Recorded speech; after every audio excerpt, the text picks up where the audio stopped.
Avec le même plaisir, l'équipe du dimanche est en place. 52 minutes d'actualité avec au sommet la lutte contre le paludisme. Presque le bout du tunnel, le Burkina Faso fait l'objet de toutes les attentions avec le candidat vaccin R21 Matrix M. Efficacité record, 117%. Le professeur Alidou Tinto sera avec nous dans ce 7 Info. C'est lui qui est à la tête de l'unité de recherche clinique de Nanoro qui s'investit depuis 2009 pour mettre au point ce vaccin contre le paludisme. Le grand rendez-vous annuel du monde rural, la 22e journée nationale du paysan. Vous aurez les préoccupations du monde rural et les réponses du gouvernement tout à l'heure. Hugo Moufi ou la révolte contre la situation de la région de l'Est. Elle se sent oubliée. Une marche pour le développement de la région a eu lieu cette semaine. Et puis, on parlera également de réconciliation nationale. Il en a été question en Conseil des ministres cette semaine. La mort d'Idriss Déby Itno et les conséquences sur la lutte contre le terrorisme dans le Sahel. On en parle également avec nos consultants, Maître Samuel Gitenga, avocat, docteur en sciences politiques, et Siaka Koulibaly, juriste, analyste politique. Bonsoir, bienvenue à tous. Le journal du dimanche.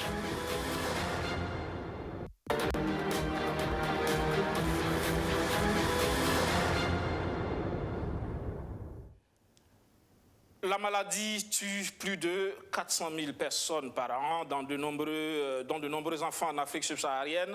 En cette journée mondiale de lutte contre le paludisme, l'espoir est plus que jamais permis. Depuis le Burkina Faso, le candidat vaccin R21 Matrix M donne le sourire au monde. On parle d'une efficacité record, 117%, un peu plus au-dessus de l'objectif de 115% spécifié par l'OMS. C'est une avancée scientifique majeure. Le R21, la stade de la cérémonie commémorative de la journée mondiale de lutte contre le paludisme ce dimanche 25 avril. Zéro palu, je m'engage.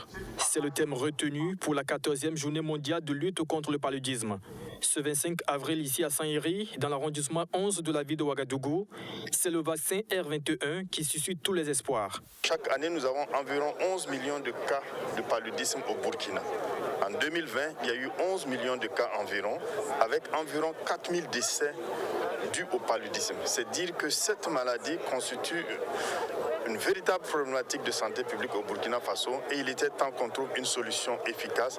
Et l'avènement donc de cette lueur d'espoir du vaccin R21 constitue pour nous une voie salvatrice qui nous permettra de lutter efficacement contre le paludisme. Depuis 2010, les États-Unis ont fourni 167 millions de dollars de soutien contre le paludisme pour la prévention et le traitement. Donc les médicaments et d'autres systèmes de renforcement du système de santé pour réduire ce fléau qui est le paludisme. Selon l'OMS, pendant ces 2 décennies, le déploiement des moyens efficaces de lutte contre le paludisme ont permis de sauver plus de 7 millions de vies dans le monde et de prévenir plus d'1 milliard de cas de paludisme. Dans le monde, sur les 87 pays touchés par le paludisme, 46 pays ont signalé moins de 10 000 cas de la maladie en 2019, contre 26 pays en 2000. 24 pays ont notifié avoir interrompu la transmission du paludisme pendant 3 ans ou plus. Parmi ceux-ci, 11 ont été certifiés exempts de paludisme par l'Organisation mondiale de la santé. Les organisations de la société civile ne restent pas en marge de cette lutte contre le paludisme. Notre cri de cœur, c'était que l'on prenne à bras le corps le paludisme qui a longtemps perduré dans notre contrée et qui a beaucoup fait de ravages dans notre population. Et nous invitons le gouvernement à asseoir un budget conséquent, un budget national conséquent dans la lutte contre le paludisme. Le gouvernement est donc interpellé pour que la vision zéro palu d'ici à 2030 soit effective. Des distinctions honorifiques, mais aussi le prix du meilleur district sanitaire 2020 dans la lutte contre le paludisme ont marqué cette cérémonie commémorative. Le district sanitaire de Saponé prend le premier prix. Le prix du meilleur hôpital 2020 est attribué au centre hospitalier universitaire de Waïgouya. Le professeur Alidou Tinto, professeur en parasitologie, directeur régional de l'IRSS, l'Institut de recherche en sciences de la santé à Nanoro et investigateur principal de l'essai clinique est avec nous. Bonsoir. Bonsoir. Merci de répondre à notre invitation. Merci. Déjà, félicitations pour ces bonnes nouvelles. Merci. Mais il est important ici qu'on revienne un peu sur le processus qui a abouti à cet espoir parce qu'il y a un peu de polémique autour du sujet. Et tout à fait, je vous remercie. Permettez-moi, avant tout propos, de rendre un hommage mérité à toute l'équipe qui m'a accompagné dans la mise en œuvre de cet essai clinique de phase 2, mais également remercier le district sanitaire de Nanoro et le CMA 5 Amis de Nanoro qui ont œuvré avec les populations de Nanoro à justement on puisse atteindre ce résultat majeur. Alors, il faut dire que dans le processus du développement des produits pharmaceutiques, que ce soit un vaccin, un médicament, il faut partir de la recherche fondamentale.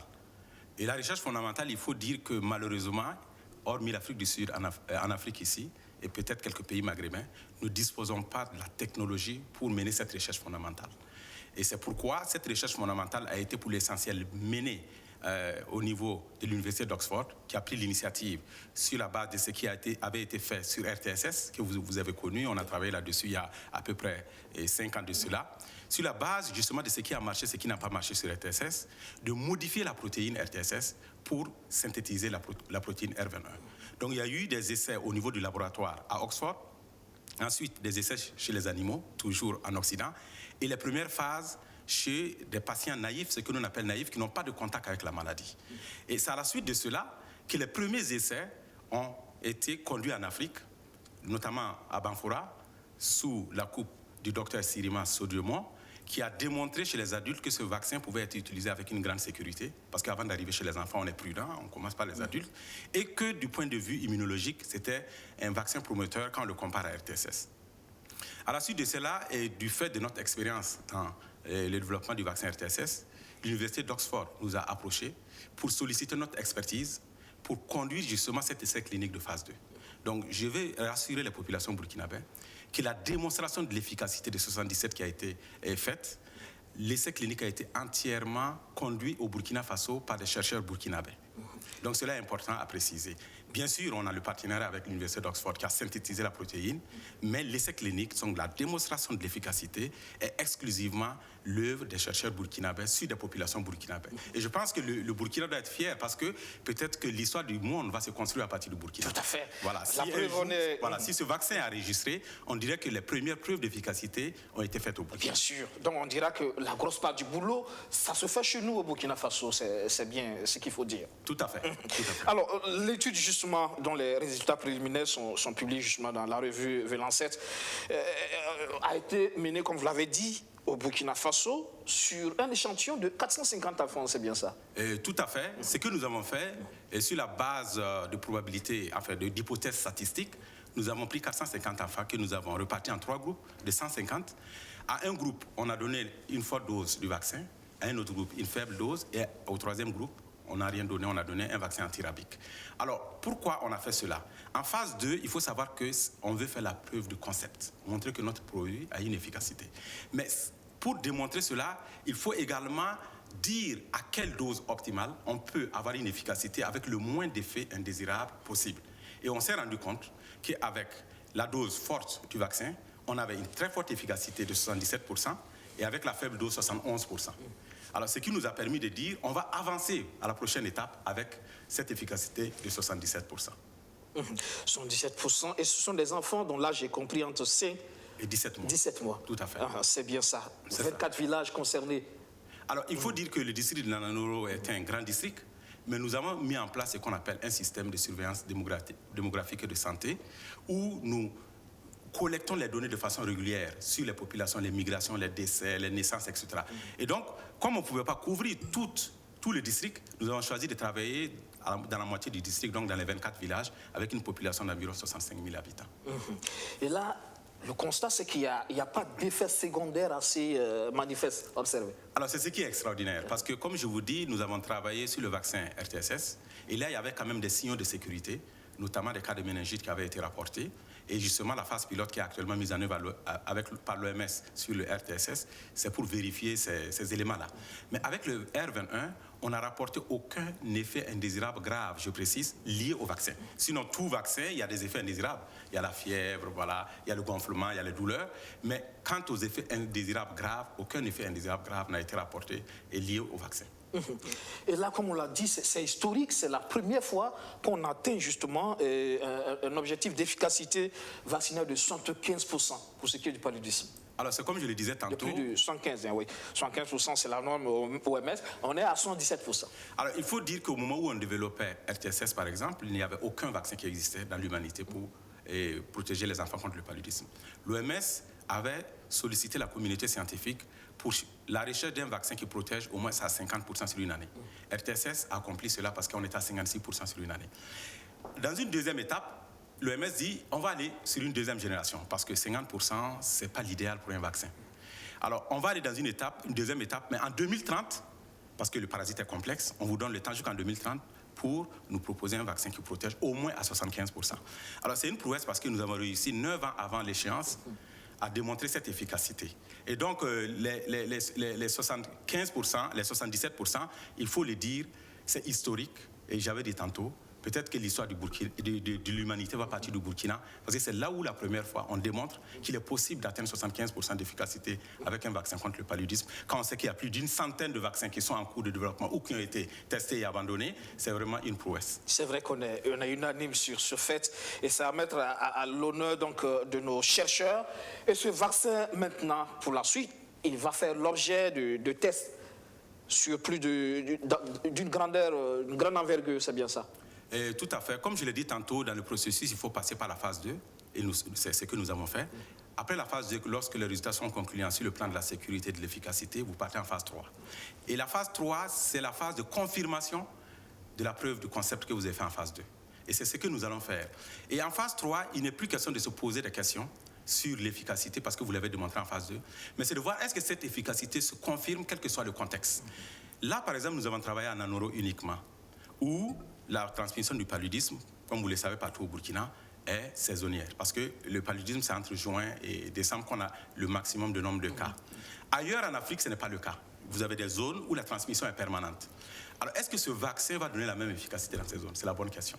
Est-ce que dans des zones où, par exemple, on met la chimioprévention saisonnière du paludisme, conjointement avec le vaccin, on aura la même efficacité? À ces questions, on va répondre dans la phase 3, qui va débuter bientôt, où on aura 4 pays. En plus du Burkina, on aura le Mali, la Tanzanie et le Kenya. En ce qui concerne le Burkina, nous attendons juste l'autorisation du ministère de la Santé, parce que nous avons soumis un dossier à l'Agence nationale de régulation pharmaceutique. Ils nous ont demandé un certain nombre de documents que nous leur avons fournis. Et donc, dès qu'on a cette autorisation, dès la première semaine de mai, nous allons commencer à vacciner les premiers enfants au Burkina pour cette phase 3, qui va inclure au total 4800 enfants sur l'Afrique. Et au Burkina, 2400 enfants, dont Dandé et Nanoro. Et à Dandé, c'est le professeur Jean Bosco Ouedraogo qui va diriger l'étude dans ce contexte. Parce que vous savez qu'au sud-ouest, la transmission est beaucoup plus longue, et au centre, elle est moyenne, et au nord, plus courte. Donc, on veut avoir quand même une meilleure représentativité de l'épidémiologie du paludisme selon ces différentes strates. C'est pourquoi nous avons choisi Dandé et Nanoro. Et ça, il faut s'attendre sur combien de temps pour qu'on puisse espérer enfin utiliser ce vaccin à grande échelle? Alors, contrairement à RTSS, je pense que là, ça va aller un peu plus vite. Parce que si nous sommes en mesure de commencer la phase 3 en mai, il nous faudra juste 2 ans pour voir si cette efficacité se confirme. Et déjà, nous avons anticipé dans le consortium, et si vous avez lu le communiqué, vous allez voir que nous sommes rentrés en partenariat, et notamment l'Université d'Oxford a noué un partenariat très fort avec l'Institut du Sérum d'Inde, qui s'engage, si ce vaccin est bon en phase 3 et enregistré, à produire au minimum 200 millions de doses par an, afin d'aller vite et vacciner le maximum d'enfants. Est-ce que ça veut dire que là, quelque part, il y a les compétences de nos chercheurs, mais est-ce que ça veut dire que vous avez bénéficié aussi de ressources techniques conséquentes? Voilà. Alors, tout à fait. Il faut dire que, comme je l'ai dit, dans le processus de la recherche fondamentale, des essais précliniques, des essais de phase 1, l'Université d'Oxford a mené toutes ces recherches. Mais dans le processus maintenant de l'essai clinique de phase 2 et de phase 3, ce sont les équipes africaines qui vont s'investir. Et comme je l'ai dit tantôt, cette phase 2, la démonstration a été faite au Burkina pour la première fois dans le monde par des chercheurs burkinabés.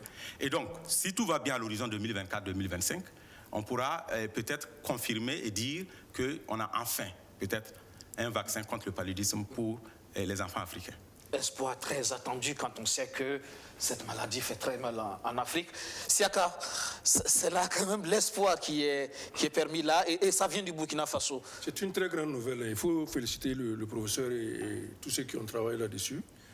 Quand vous savez l'incidence du paludisme sur le développement, on ne sait même pas comment on va quantifier le bienfait que va apporter ce nouveau vaccin-là. La seule chose que je voudrais peut-être suggérer, c'est de tenir à l'esprit qu'à côté de nous, il y a des zones humides comme la Côte d'Ivoire, où il y a des formes plus graves du paludisme, enfin un peu différentes du paludisme. Et avec les transferts de population, c'est possible que ça puisse perturber un peu le processus de notre propre palud, peut-être des histoires de variants, je ne sais pas bien, mais c'est peut-être bien d'avoir ça à l'esprit dès maintenant. Est-ce qu'on a un problème de variante comme dans le cas de Corona ou... Alors, dans le cas du paludisme, on parle surtout de mutation, parce que c'est vrai que la difficulté de mettre au point un vaccin, parce que vous savez que depuis l'humanité existe, il n'y a pas de vaccin contre le paludisme. Pas seulement contre le paludisme, il n'existe aucun vaccin contre un parasite. Parce que tout simplement, à la différence du virus, le parasite est assez complexe. Vous avez un micro-organisme avec 14 chromosomes, plus de 5000 gènes, dont certains gènes codent pour des fonctions que personne ne connaît. Et donc, c'est difficile de le traquer. Et ça change. Lorsque vous partez en Colombie, vous allez trouver que le profil du parasite, et sur le plan génétique, est complètement différent de ce que vous allez trouver au Burkina. Et c'est là la difficulté. Et c'est pourquoi les phases 3 sont nécessaires. Il faut aller ailleurs, autre que le Burkina Faso, puis pour voir est-ce que l'efficacité sera répliquée. Et comme l'a dit Maître, par exemple en Côte d'Ivoire, on peut avoir un profil totalement différent. Et donc il est intéressant dans le cadre du déploiement de ce vaccin en phase 3 et peut-être même en phase 4 ou pilote, d'aller dans toutes ces zones-là pour voir effectivement si cette efficacité se confirme. Ce qui a été trouvé au Burkina se confirme bien ailleurs en Afrique. En tout cas, on vous dit bravo déjà pour ce résultat de 77% d'efficacité. Merci donc à vous et à toute l'équipe. Et on va croiser les doigts pour que justement la prochaine phase soit encore concluante et qu'on ait enfin ce vaccin contre le paludisme. C'est l'occasion pour moi également de remercier nos autorités parce qu'ils nous ont accompagnés, notamment le ministre de la Recherche. Et comme exemple, le car qui transporte les enfants pour se faire vacciner a été offert par le ministère de la Recherche. Le ministre de la Santé, qui également nous accompagne, et s'est engagé justement dans le cadre de cette phase 3-là, de nous accompagner jusqu'au bout. Et je pense que c'est cet engagement politique-là que nous souhaitons voir aussi, nous les chercheurs, lorsque nous menons nos recherches dans nos laboratoires. En tout cas, comme quoi la recherche produit des résultats au Burkina. Tout à fait. Merci encore, professeur Alidou Tinto. Je rappelle que vous êtes professeur en parasitologie, directeur régional de l'IRSS à Nanoro et investigateur principal de l'essai clinique pour ce vaccin contre le paludisme, le R21. Merci encore et bravo. Merci à vous. Vous restez avec nous pour la suite de cette info. Retour sur Actu, on parle tout à l'heure de la marche pour le développement de la région de l'Est.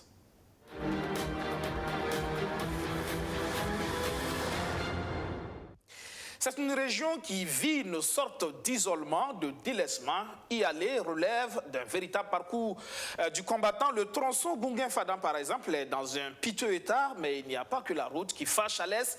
Il y a aussi la sécurité, la santé, la mise en valeur des richesses de la région. Alors, les populations ont marché pour faire bouger les lignes.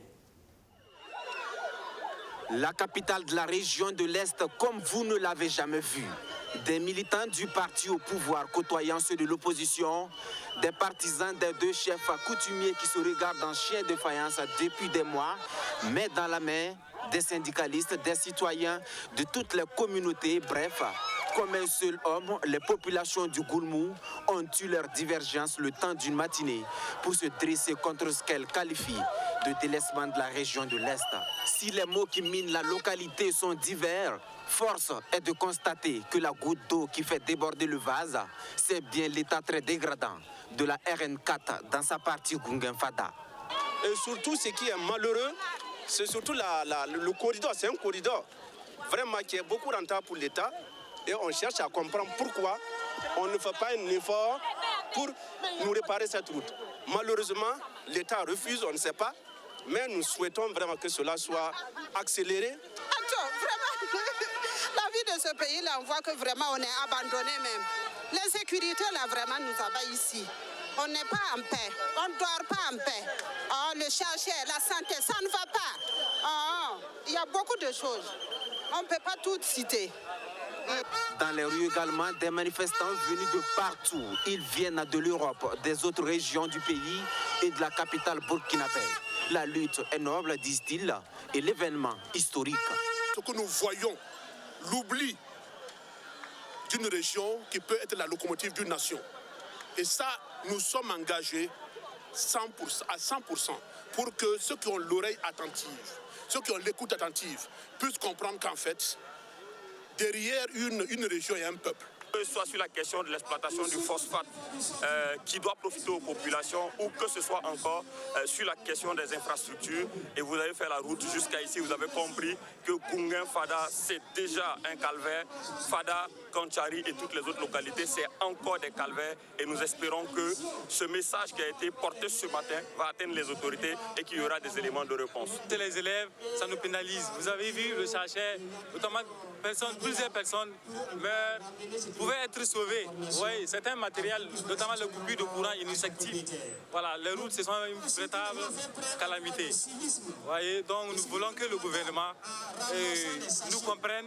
Derrière cette manifestation qui se veut inédite, le mouvement Ougoulmoufi. Contre vents et marées, il a tenu le pari de la mobilisation.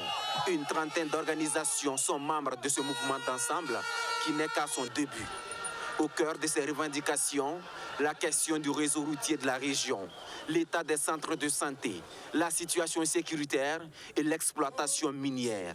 C'est pourquoi le mouvement, bien sûr, ne peut pas s'arrêter, en tout cas, à la seule manifestation de ces jours, de ces jours. Naturellement, on va toujours, en tout cas, rester, comme je le disais, en tout cas, voilà, sur la veille, et puis voir effectivement l'évolution sur le terrain. Et en fonction de cela, les structures membres donc, du mouvement apprécieront et en tout cas des perspectives seront dégagées en fonction donc du constat réel qui sera fait sur le terrain. Marche, mais également meeting de dénonciation au cours duquel les responsables du mouvement ont fait le point sur leur rencontre avec le chef de l'État. Un tête-à-tête qui n'a donc pas pu désamorcer la bombe, car plusieurs éléments de réponse du chef de l'État aux revendications ont été perçus comme du saupoudrage. Et pendant que les populations marchent pour la route à l'est, dans le centre-sud, le gouvernement inaugurait la route Manga-Zabré. C'était l'image de la route nationale numéro 29 en 2017. Ce 24 avril 2021, voici le nouveau visage de la même route. 4 ans de travaux et du bitume neuf recouvrent désormais cette voie quasiment impraticable jadis. Longue de 79 km, elle part de Manga à Zabré, traversant au moins 4 communes rurales pour un coût d'un peu plus de 28 milliards de francs CFA. Une infrastructure qui vient ainsi donner un coup d'accélérateur aux activités socio-économiques des populations du Zunwego et du Boulgou, eux qui sont en majorité des paysans. La route nationale numéro 29 Manga-Zabré, longue de 79 km, qui relie 2 régions importantes de notre pays, le centre-sud et le centre-est, dont l'activité principale et la richesse la plus importante est l'agriculture. Cette cérémonie vient comme un gros cadeau fait au monde paysan, car cela va permettre de faire prospérer les échanges commerciaux et l'écoulement des produits sur les marchés. Et les lexiques pour indiquer de la bonne qualité de cette voie ne manquent pas. Cette route a été faite suivant une structure avec un revêtement superficiel en bicouche. Mais depuis Manga, lorsque vous roulez dessus, je crois qu'on glisse presque comme si c'était du bébé. La RN29 est une voie qui constitue un facteur de développement intégré et un engagement du gouvernement burkinabé. C'est donc une fierté pour le chef de l'État de voir ses compatriotes profiter de cette infrastructure pour leur épanouissement. Pour nous, cette inauguration est source de fierté parce que, comme on l'a dit très souvent, le développement d'un pays passe également par le développement des routes. Je voudrais simplement dire que les engagements que nous prenons dans le cadre de ces constructions de routes sont des engagements que nous allons tenir. C'est vrai, le fait que des routes ne soient pas démarrées cause beaucoup de préoccupations pour nos populations, nous en sommes conscients. Mais nous devons savoir qu'en matière de développement, ce n'est pas une question de course. Il faut bien travailler les routes, il faut mettre en œuvre des financements et je pense que nous devons demander à nos populations d'avoir de la patience.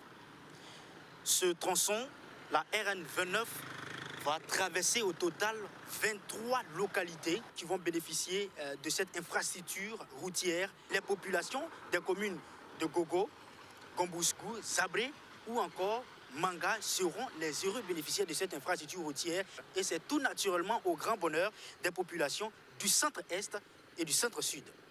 Pour quelqu'un qui a connu l'état de la voie il y a peut-être 3-4 ans, et ce que nous on a reçu aujourd'hui, vraiment c'est un gros soulagement. Je saisis l'occasion pour rassurer les populations de Djibo, de Bogandé, de Tansarga, de Fada et bien d'autres localités de notre pays. Nous mettrons tous les efforts en œuvre pour faire bientôt, comme ici à Gombouskou, des inaugurations. Sachez également que le bitumage de la route nationale 29 s'est exécuté dans le cadre du projet de transport et de développement des infrastructures urbaines en partenariat avec la Banque mondiale, elle qui de concert avec le chef de l'État, Roch Kaboré, ont décidé de prolonger cette voie jusqu'à Zouaga, à la frontière du Ghana, dans les tout prochains jours. Chaka Koulibaly, Fada, Hugo Moufi, une mobilisation pour exprimer un ras-le-bol, légitime, non? Oui, oui, bien sûr. Légitime dans le sens où ce déficit de circulation a beaucoup duré, surtout que les travaux de la route ont démarré il y a pas mal de temps et que pendant un bon bout de temps, il n'y avait pas de résultats en termes de routes carrossables. Donc c'est pour ça que les populations se sont donné la main.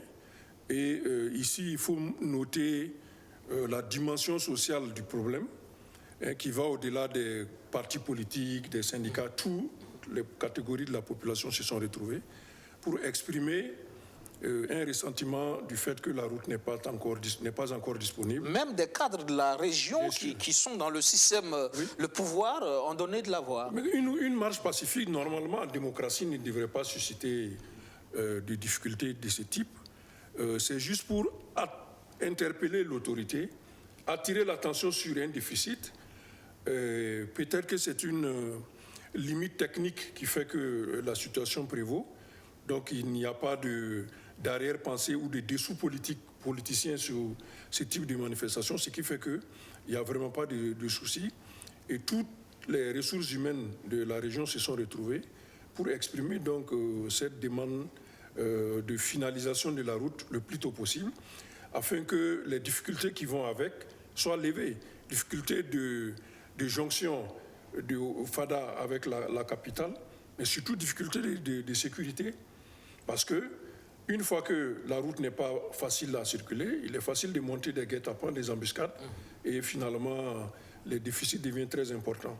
Je pense que le ministre a déjà reçu l'interpellation et s'est déjà exprimé, je crois, déjà depuis la semaine dernière, et aussi a renouvelé encore lors de la route Gombouskou, et que ce tronçon va être finalisé très rapidement.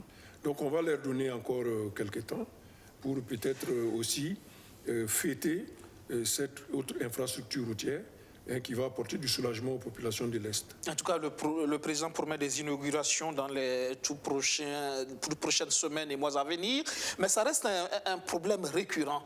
C'est le lancement de travaux routiers qui traînent dans l'exécution. Parfois, on se rejette la balle entre entreprises en charge des travaux et l'exécutif. Finalement, on se dit, est-ce qu'il n'y a pas lieu de réformer la chose à ce niveau? Est-ce qu'il n'y a pas mieux de repenser justement les marchés de l'État sur justement les travaux publics? Je pense qu'une des grandes difficultés de ce type de réalisation, ce sont les questions budgétaires. Et comme vous le savez, nous sommes un pays qui a des difficultés dans ces domaines. Donc il faut des perceptions, il faut collecter des ressources pour pouvoir réaliser les dépenses qui sont programmées. Même quand une route est lancée, il y a ce qu'ils appellent les acomptes qui sont versés à l'entreprise afin que l'entreprise puisse réaliser des morceaux de la route qui sont bien séquencés. Et si il y a des retards budgétaires, c'est clair que la réalisation va aussi avoir des retards. C'est souvent ça qui cause ce type de situation. Mais il est difficile pour l'autorité. D'où la réforme, justement. Est-ce qu'il ne faut pas faire en sorte que, aujourd'hui on parle de dynamique de PPP, est-ce qu'il ne faut pas faire en sorte justement qu'à partir du moment où l'État connaît ses limites en termes de mobilisation de ressources, et puis aussi on est dans un contexte où il y a tout le temps des imprévus liés à la question sécuritaire et à la question sanitaire, est-ce qu'il n'y a pas lieu peut-être de faire en sorte que les marchés puissent être exécutés par des entreprises suffisamment solides à même justement de combler ces imprévus quand l'État n'arrive pas à faire face justement à ces... Les PPP peuvent être une solution, hein, c'est clair. Ça dit, ça garantit au moins que l'exécution est faite dans le délai. Mais les PPP portent également un certain nombre d'inconnus. Pour pouvoir accepter les PPP, il faudrait que le gouvernement soit d'accord avec le coût proposé par l'opérateur privé. Mais l'opérateur privé calcule le coût en fonction d'un certain nombre de paramètres. Ici, il y a la sécurité qui peut faire peur à l'opérateur, qui va lui essayer de calculer l'impact de l'insécurité sur la réalisation de la route. Mais ces montants calculés peuvent faire peur au gouvernement, qui peut estimer que non, cela fait 3 ou 4 fois le coût si on faisait en régie. C'est-à-dire si on ne faisait pas le gouvernement. Donc, il y a ces considérations-là qui font. Il y a aussi le fait que les PPP, normalement, prévoient que l'opérateur privé se paye sur l'infrastructure. Bon, là aussi, les calculs peuvent être de sorte que l'opérateur peut voir que peut-être que le délai que lui va prendre pour récupérer son argent, il peut être de 35 ans ou 40 ans. Alors que l'investissement, si on le calcule sur 35 ans, effectivement, ça pose problème. C'est vrai qu'il y a aussi le souci de la dette intérieure qui est difficilement réglée aussi par l'État. Ça peut faire peur. Sinon, il y a des entreprises capables de préfinancer les travaux en attendant le paiement de l'État. Souvent, le coût final pose problème. Sinon, si on prend le cas de l'autoroute qui est prévue de Ouaga, frontière de la Côte d'Ivoire, ce serait facile de donner à un privé tout de suite qui va le réaliser dans des conditions quand même de sécurité acceptables. On sait que c'est une zone qui est à peu près sécurisée. Donc, logiquement, ça ne devrait pas poser de problème. Mais jusque-là, ce n'est pas fait, peut-être parce que le coût final... je me rappelle le débat en Côte d'Ivoire sur le 3e pont, où les calculs ont montré que si l'État l'avait réalisé, il faisait un gain d'à peu près 80% sur le temps même qui a été mis pour rentabiliser. Donc certains pensent que c'est un cadeau qui a été fait à l'entreprise en lui donnant. Donc pour éviter ce type de débat, parfois le gouvernement hésite à donner au privé des réalisations qui sont peut-être assez évidentes. Toujours est-il qu'il faut repenser toute la politique en la matière, parce que là, c'est la plus grande région, il faut le dire, avec des potentialités, comme l'a dit la population, qui se retrouve coupée du reste du pays à cause de la route. C'est un problème aussi, c'est un manque à gagner pour l'économie. Bien sûr, ce qui fait que, vous prenez par exemple, je ne sais pas si la donnée est toujours d'actualité, le plus grand marché à bétail de l'Afrique de l'Ouest se trouve dans la zone de l'Est, par exemple. Mais on sait aussi que les transferts du bovin, du bétail, se font plus avec les pays extérieurs, comme le Bénin et le Nigeria, qu'avec l'intérieur du Burkina Faso ou les pays qui sont à l'arrière. Donc, il y a des entreprises qui viennent acheter le bétail dans la zone de l'Est à Fada, qui vont au Nigeria, qui tuent le bétail, qui conditionnent sous label nigérian et qui l'exportent en Europe. Donc ça fait un bénéfice de 500% par exemple, que nous perdons parce que nous n'avons pas d'infrastructure, non seulement de froid pour conserver la viande au niveau de l'Est, mais peut-être même pour l'acheminer ou à l'intérieur du pays. Donc il y a plusieurs réflexions qui doivent être faites pour pouvoir valoriser ce type de situation. Je ne sais même pas si la route telle qu'elle est conçue sera suffisante parce qu'elle me semble un peu petite. On aurait déjà dû penser à une autoroute déjà qui allait faire la jonction avec l'autre qui va aller vers la frontière ivoirienne. Donc ici, on aurait eu frontière de Côte d'Ivoire, frontière du Niger. Déjà, le pays serait traversé et on aurait une infrastructure de circulation vraiment au top. En attendant, les populations ont besoin juste d'une petite route là pour pouvoir circuler et éviter de gâter leurs engins, leurs véhicules. Oui. C'est déjà ça le besoin le plus... les productions surtout. C'est cela. Mais déjà, on parle aussi de l'absence de route, mais aussi de la qualité des infrastructures. La route Manga-Zabré, telle que présentée, c'est vrai que le ministre des Infrastructures semble donner des assurances, mais quand vous l'empruntez aussi, vous sentez que la qualité du goudron est suffisamment superficielle. Et on craint que dans 1 an, 2 ans, qu'on assiste déjà à des nids de poules. C'est toujours la même question sur toutes les infrastructures qui sont réalisées. Au moment de la réception, les autorités sont euphoriques en disant que la réalisation, généralement les autorités se basent sur la description technique faite dans le marché et sont très satisfaites de ce qui se passe. Et à l'utilisation, on voit très rapidement, on a eu plusieurs situations dans le pays, Gawa, je crois Banfora également, ou même Bobo Dioulasso, où c'était pareil. Quand les pluies ont commencé, la violence des flots était telle que beaucoup d'infrastructures ont pris des coups là-dessus. Espérons que cette fois-ci, la route va résister et que les gains de productivité escomptés pour cette région, on va les avoir réellement en termes d'acheminement des populations, mais aussi des productions qui se font dans la zone. Donc j'espère que cette fois-ci, le travail ne sera pas remis en cause et que le ministère n'aura pas à répondre aux critiques sur Facebook. Après, ça fait beaucoup de ressources gaspillées aussi dans le cadre du fonds d'entretien routier, justement. On reste dans le centre-sud pour parler de la GNP, la 22e journée nationale du paysan. Entre préoccupations du monde rural et réponses de l'exécutif, on s'est parlé franchement. Le chef de l'État, Roch Kaboré, face au monde paysan ce 24 avril dans la ville de Manga. Les 400 producteurs venus des 13 régions du pays lui exposent ici leurs différentes préoccupations, notamment l'accaparement des terres cultivables par les sociétés de promotions immobilières et le taux d'intérêt jugé élevé de la Banque agricole dans l'octroi des crédits. Des préoccupations auxquelles le président du FASO apporte des réponses. Alors, si on continue à laisser les choses en l'état, nous tous, c'est mieux qu'on laisse le travail aller chercher des terrains pour se faire de l'argent. C'est pourquoi nous avons instruit le ministre de prendre toutes les dispositions. Même si ça va amener des grincements de dents, on sera obligé d'assumer cette mission-là. Donc, de ce point de vue, je voudrais vous dire que nous prendrons la disposition pour qu'il en soit ainsi. Aussi bien au ministère des Finances qu'au directeur de la banque, il faut rechercher avec d'autres partenaires des personnes qui sont prêtes à nous faire des lignes de crédit à des conditions qui sont basses et dans des délais de remboursement qui sont suffisamment longs pour permettre de pouvoir faire l'adéquation entre vos besoins et la réalité de ce fonds.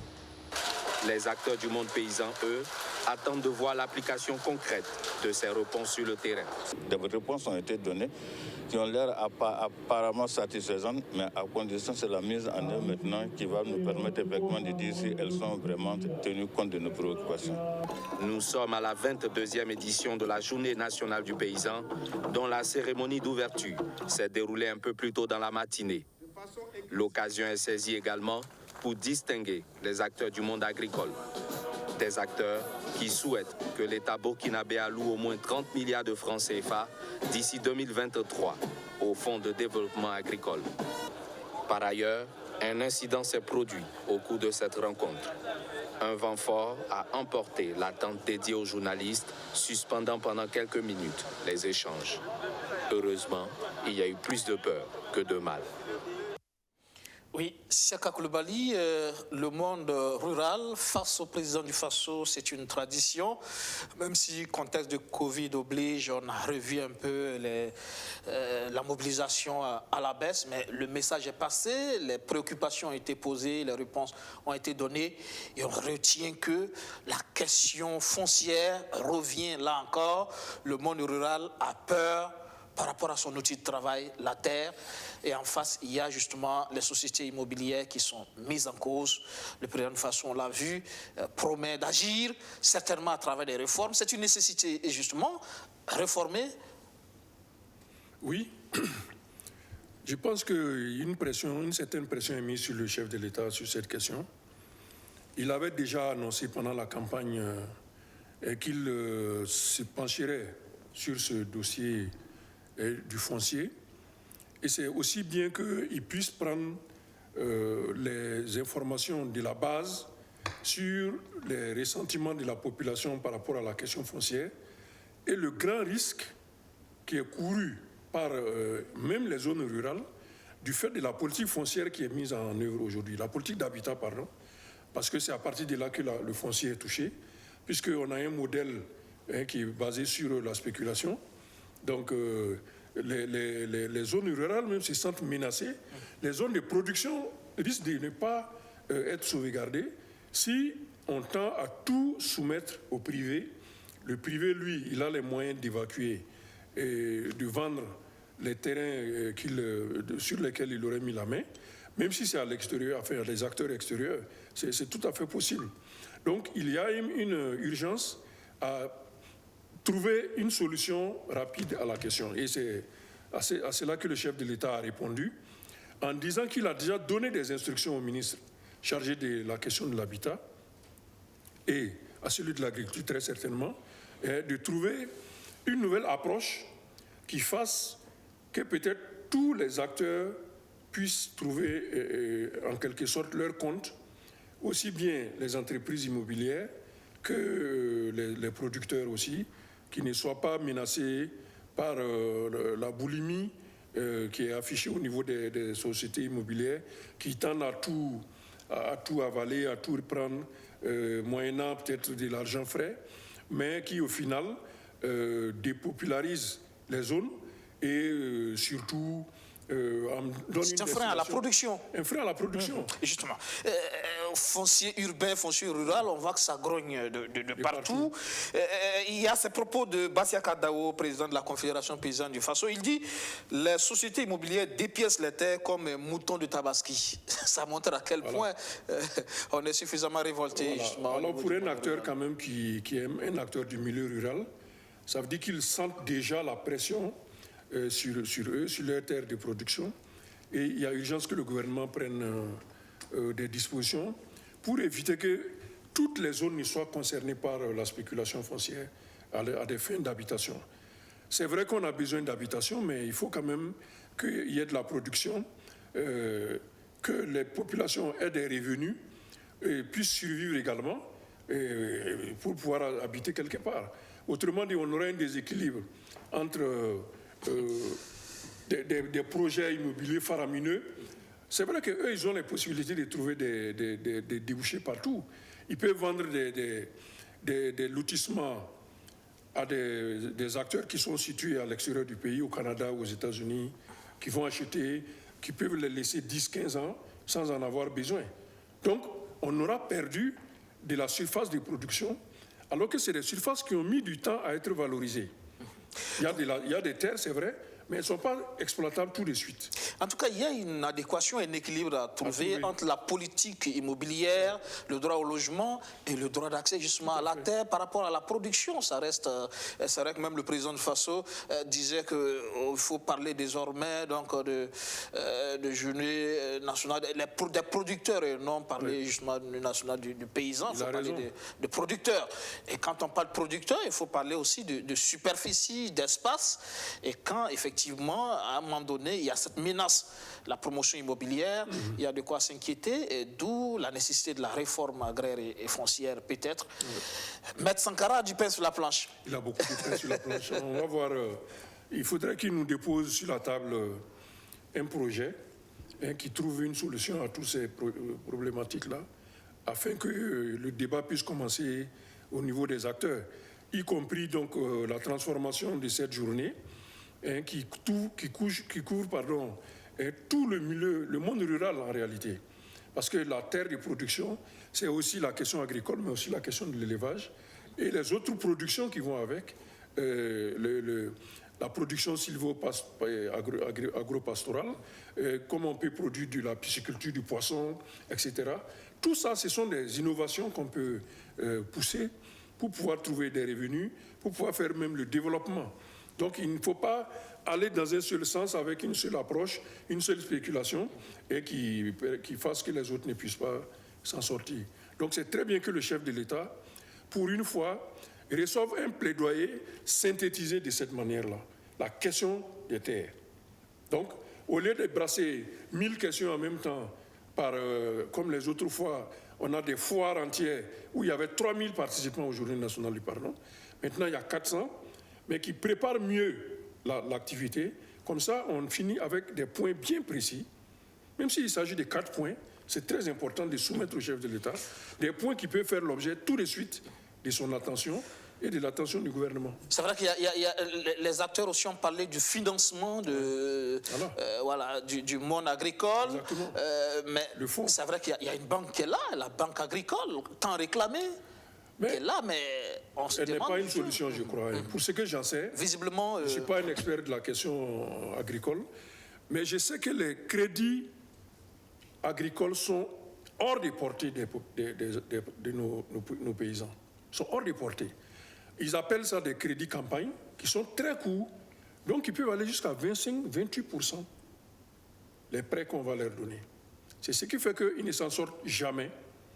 Et lorsque les années où le prix d'achat du coton, par exemple, est très bas, vous avez vu que plusieurs zones ont refusé de produire du coton parce que ce n'était pas du tout rentable. Vous n'allez pas travailler une année entière et pour vous endetter. Donc autant laisser passer à des petites spéculations, même de la maraîchiculture, c'est beaucoup plus rentable que d'aller dans des spéculations comme le coton ou autres qui ne sont pas rentables. Donc il y a un grand travail, je pense, à réaliser à ce niveau-là pour pouvoir transformer nos productions de sorte que ces productions-là puissent faire vivre la partie de la population qui se trouve à ce niveau-là. En tout cas, on va peut-être très prochainement inviter le DG de la Banque agricole pour nous en dire davantage sur les taux et justement l'apport de cette banque dans le financement du monde agricole. Si les acteurs demandent des fonds, c'est parce que les solutions disponibles ne sont pas des solutions. Donc il faudrait voir quelle est la réalité de cette situation. Tout à fait. Le processus de réconciliation nationale, fin de mission pour le HCROUN, le Haut Conseil pour la réconciliation et l'unité nationale, il était au rapport cette semaine chez le président du Faso, le Haut Conseil du dialogue social également. C'est terminé pour le HCROUN. L'institution adoptée sous la transition politique en 2015 est arrivée à son terme.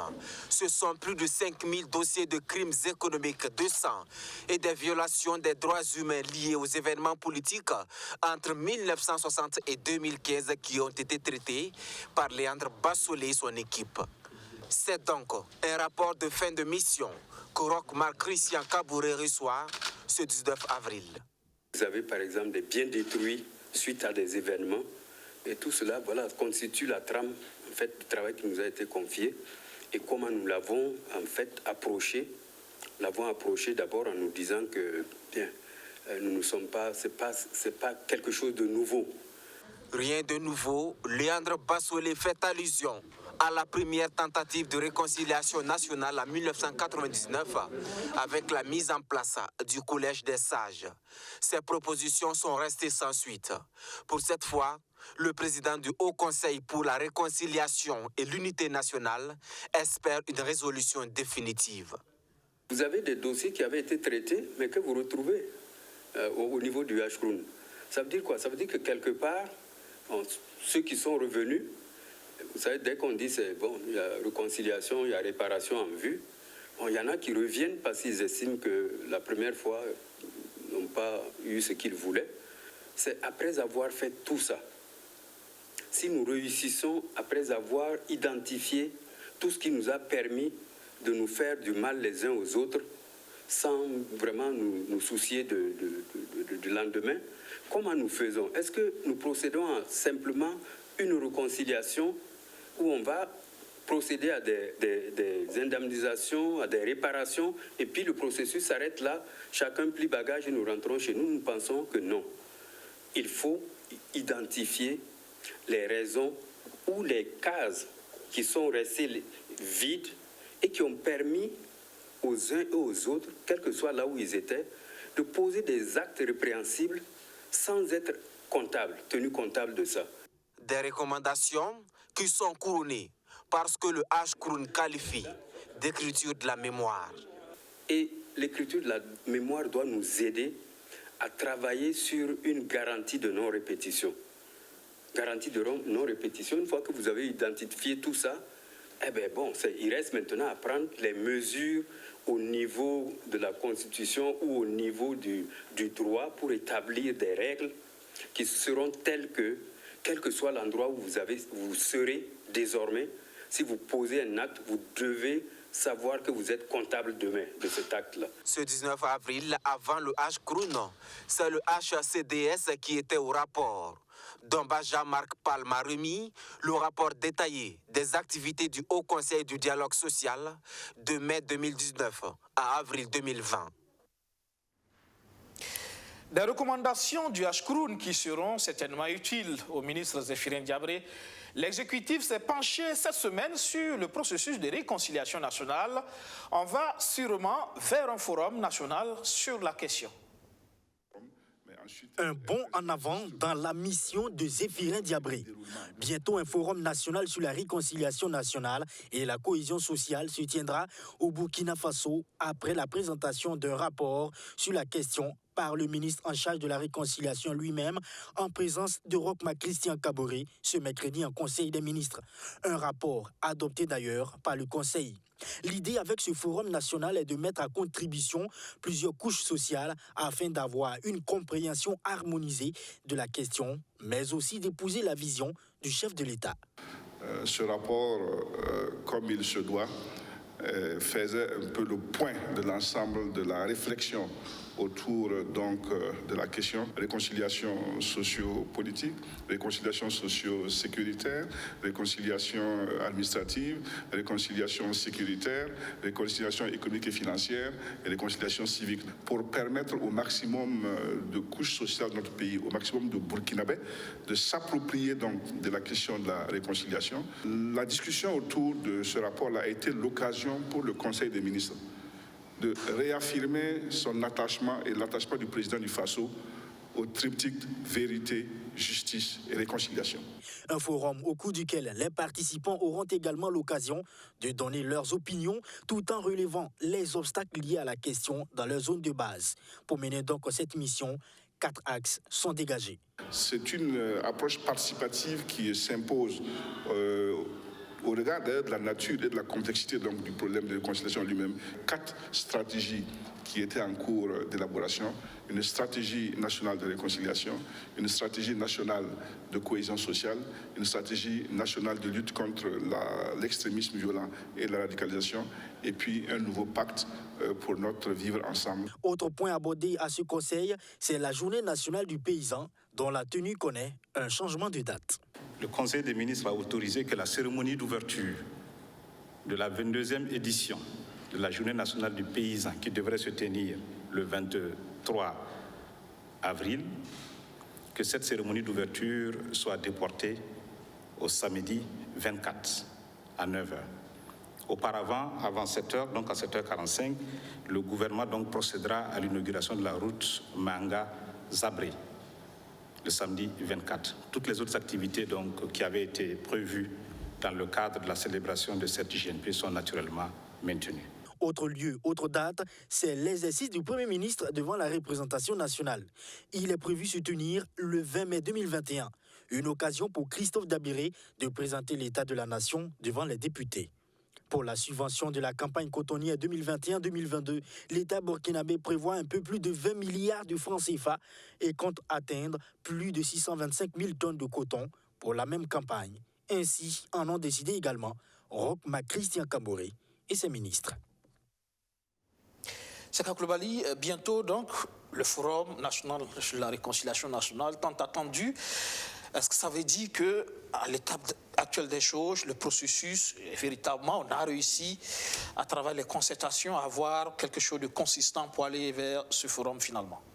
Moi, je pense seulement que le gouvernement est en train d'avancer résolument sur la voie qu'elle s'est donnée en matière de réconciliation et que le ministère qui a été créé à cet effet est effectivement à pied d'œuvre et en train de déposer les premiers éléments d'appréciation de la feuille de route qui devrait aboutir à la réconciliation. Et comme on l'a dit sur l'autre sujet, il y a un lien avec le travail exécuté par le HCROUN qui, heureusement, vient de donner son rapport au chef de l'État, lequel rapport va alimenter également les travaux qui sont faits actuellement dans le cadre donc, de la réconciliation et qui vont être disponibles aussi au moment du forum. Donc l'idée du forum est déjà un acquis qui a déjà été annoncé, qui avait été annoncé avant l'élection, pendant la campagne, et qui a été une orientation forte du chef de l'État. Donc on vient de confirmer par la décision du Conseil des ministres que ce forum aura effectivement lieu. Quels en seront les contours? Quels en seront les participants? Surtout, quels en seront les résultats escomptés? C'est là maintenant les balises qu'on va utiliser pour apprécier les choses à partir de ce Conseil des ministres jusqu'à ce que le forum arrive. Donc on peut à partir de là déjà projeter si ce forum-là va donner des bons résultats en fonction de l'approche qui est prise pour pouvoir réunir les protagonistes. Qui seront de la partie? Est-ce qu'il y aura des exclusions, comme le Burkina Faso est familier du fait pendant toute son histoire politique passée? Est-ce qu'on va réussir à retirer cette pathologie de politique cisée et toutes les grandes questions, y compris celle de la réconciliation? Donc ce sont là les grands enjeux du forum qui va se dérouler. Faut-il craindre là une foire à parole, voilà, encore une fois? On peut le craindre parce que le Burkina l'a déjà fait. Il y a déjà 2 manifestations claires de 1999 et puis 2011 aussi, où il y a eu les mêmes types de manifestations qui ont été conviées et qui sont terminées par rien, je veux dire. C'est-à-dire qu'on n'a pas pu avancer, y compris en termes même d'identification des problématiques. Donc, c'est déjà là les attentes qui sont formulées. Est-ce que le forum qui va se tenir va déjà travailler sur les vrais problèmes du Burkina Faso? De sorte que, comme l'a dit le président du HCROUN, on ait à la fin la garantie de non-répétition. Et justement, c'est un dossier déjà traité, mais qui reviennent sur la table. Parce qu'eux-mêmes, ils ont dit qu'ils allaient... C'est là toute la complexité. Voilà. Pourquoi les dossiers reviennent? Ça signifie qu'il faut aller au-delà de l'instrumental, de la question juste de la rémunération, de la réparation, des indemnisations, pour comprendre pourquoi est-ce que les gens se sentent toujours spoliés. Donc, il y a la question de l'impunité par la justice, qui est une vraie question. C'est bien heureux que le chef de l'État, il parle des triptyques vérité, justice et réconciliation, mais il faut éviter que ce soit une justice qui serve seulement aux politiques ou aux vainqueurs. C'est dans ça qu'on va vérifier est-ce que la volonté du chef de l'État de faire une vraie réconciliation, elle est réelle, ou bien est-ce que lui-même il le dit par cosmétique pour essayer de contenter certains composants de la société burkinabé. Donc on va suivre de très près la réalisation du processus de réconciliation à partir du moment où le gouvernement a adopté cette feuille de route du forum-là, pour voir si au final on aura de bons résultats ou pas. On attendra de voir. Donc l'actualité de la semaine, c'est aussi le décès ce 20 avril du maréchal Idriss Déby Itno. Le président tchadien a été conduit à sa dernière demeure ce vendredi. Des obsèques en présence des chefs d'État du G5 Sahel, mais aussi le président français Emmanuel Macron. Seka Coulibaly, justement, Idriss Déby parti. on s'interroge sur les conséquences de ce décès sur la lutte contre le terrorisme dans le Sahel. On sait bien que quand on connaît la présence, l'importance du Tchad, et notamment du président Idriss Déby, qui, comme on l'a dit, incarne un certain volontarisme dans la lutte justement contre le terrorisme, il n'est plus. Et on s'interroge, on se demande voilà, comment justement cette lutte contre le terrorisme va se comporter, notamment dans le cadre du G5 Sahel, oui, où déjà il affirmait son leadership, il était d'ailleurs le président en exercice. Oui. Non, c'est clair que la disparition brutale d'Idriss Déby a été ressentie comme un risque majeur pour la sécurité au Sahel. Et pour cela, il suffit de regarder la présence des chefs d'État à son enterrement. Tous les chefs d'État y étaient, y compris le président français, qui a tenu là à réaffirmer l'engagement de la France à soutenir le Tchad à cause du rôle que le Tchad assume en termes de supplétifs à l'armée française Barkhane dans la zone des opérations. Peut-être beaucoup ne le savent pas, mais le poste de commandement, le PC opérationnel du Barkhane ne se trouve pas à Bamako, se trouve à N'Djamena. Tout à fait. Donc ça donne une idée de l'importance du Tchad sur la lutte antiterroriste. Pour ce qui va se passer dans le futur, on doit déjà réfléchir au rôle que jouait le Tchad dans cette lutte contre le terrorisme-là, qui était un rôle majeur. Moi, je peux penser que peut-être 50% du travail de la lutte antiterroriste était réalisé par les troupes tchadiennes. Est-ce que nous allons pouvoir maintenir cet engagement du Tchad encore après la disparition d'Idriss Déby? C'est là la grande interrogation. Et on peut y répondre, tenter d'y répondre en se disant que la probabilité que le Tchad soit toujours engagé est bien forte, parce que celui qui remplace Idriss Déby, son fils Mahamat, est lui-même un militaire qui a conduit des missions du Tchad pour le G5 Sahel. Donc il a une conscience déjà du problème, il a une conscience de l'engagement. La seule inquiétude qu'on peut avoir là-dessus, c'est l'ampleur du ressentiment intérieur au Tchad quant à l'expansion de l'armée à l'extérieur du pays. Parce que, comme on le sait, dans les pays africains, il y a une certaine opinion qui n'est pas favorable au fait que l'armée ou le président aille dans les missions extérieures pendant qu'il y a beaucoup de problèmes à l'intérieur. Le Burkina Faso a connu cela avec Blaise Compaoré. Est-ce que c'est beaucoup plus le leadership de l'armée tchadienne ou de la personne d'Idriss Déby? Alors on se demande si le fils pourra incarner justement ce leadership pour continuer justement à permettre à l'armée tchadienne d'assumer ce rôle de leader. L'armée tchadienne, je pense, a toujours les capacités de soutenir le G5 Sahel. Ça, c'est indéniable. Comme je l'ai dit, la grande question, est-ce que le nouveau chef d'État, en essayant de répondre aux questions sociopolitiques qui ont entraîné la disparition de son père, il y a une rébellion justement. Il faut expliquer que c'est une rébellion qu'il a emporté. Et qui veut arriver à N'Djamena. Donc, s'il veut répondre à ces préoccupations sociopolitiques, il peut avoir tendance à réformer l'engagement du Tchad sur le G5 Sahel, afin d'une part d'avoir suffisamment de capacités opérationnelles pour répondre à la rébellion, mais aussi pour contenter son opinion intérieure, ne serait-ce que pendant un certain temps. Donc c'est ces risques-là que nous courons en tant que pays bénéficiaire de l'engagement du Tchad, sur éventuellement un retrait ou un retrait même momentané de l'armée tchadienne, donc des zones des opérations. Il se murmure déjà qu'une partie du contingent a quitté la zone des trois frontières, la partie du Burkina Faso. Donc on ne sait pas si c'est réalisé, il faudra voir dans les jours à venir.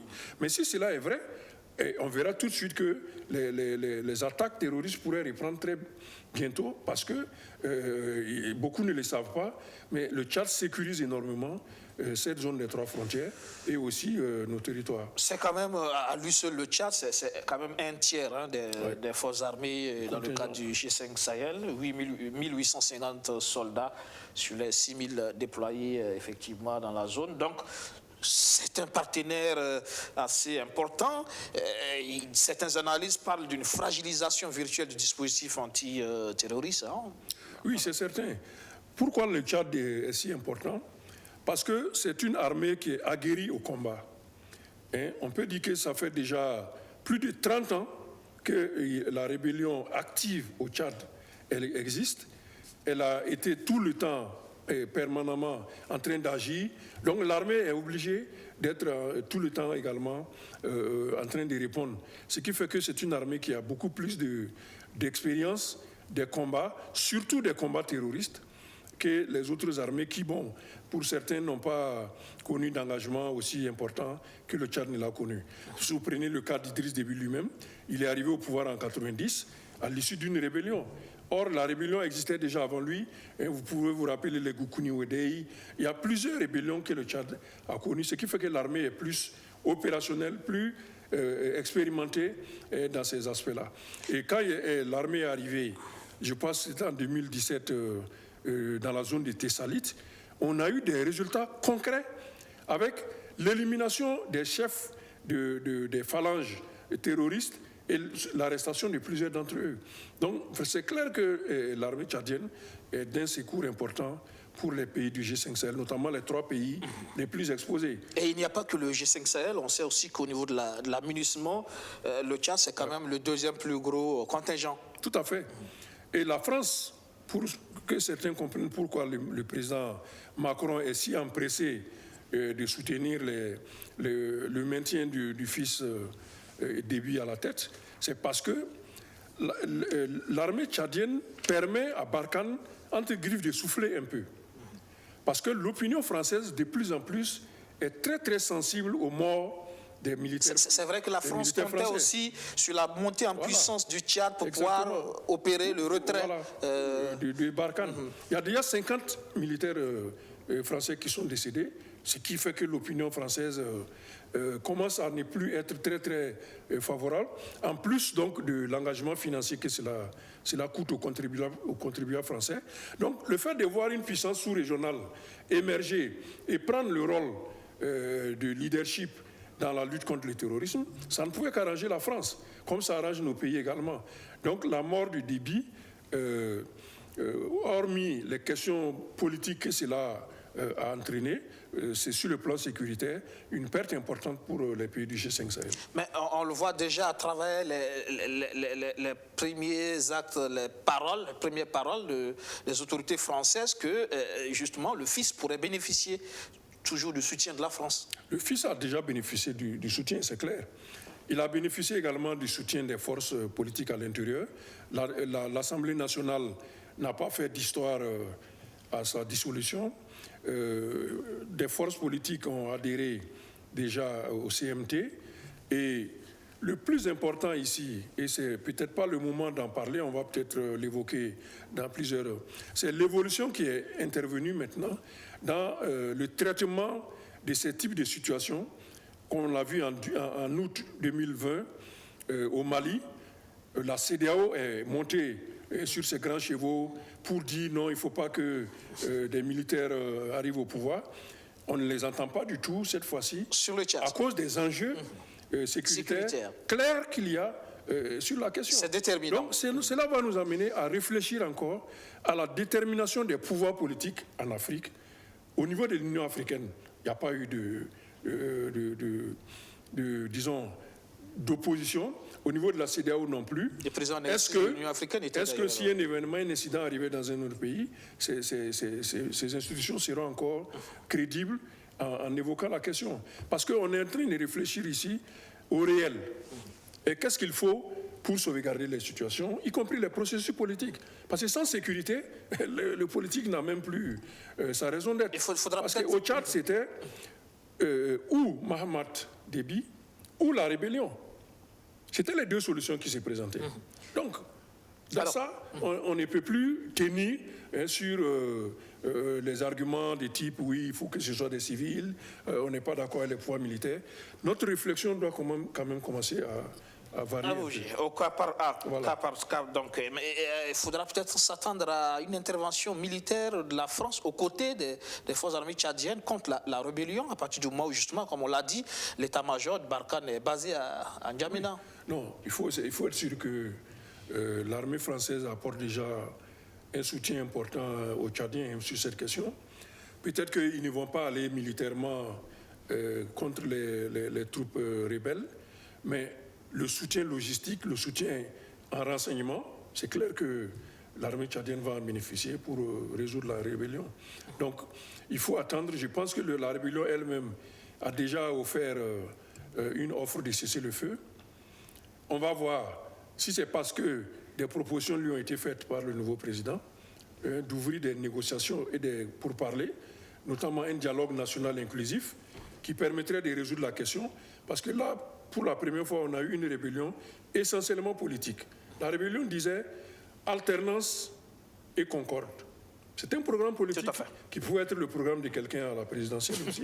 Donc, si c'est bien traité, je pense que la rébellion peut être résolue rapidement. Merci, Siaka Koulibaly. On a enfin d'émission. Merci de nous avoir suivis.